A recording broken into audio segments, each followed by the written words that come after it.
अस्सलाम वालेकुम। मैं थारा भाई राणा मोहम्मद रमज़ान राजपूत, ज़िला सांगड़ का रांगड़।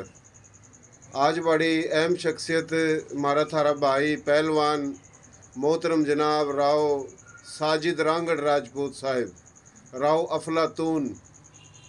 बहुत ही प्यारी शख्सियत है, जिंदा दिल भाई है, हमारी थारी बोली का भाई है, रांगड़ राजपूत है।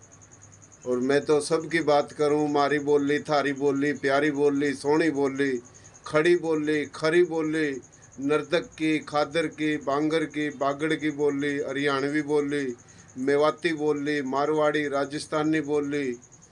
और इस बोली के जितने भी हैं पूरे पाकिस्तान में राजपूत गैर राजपूत 6 करोड़ तक ज़्यादा हैं।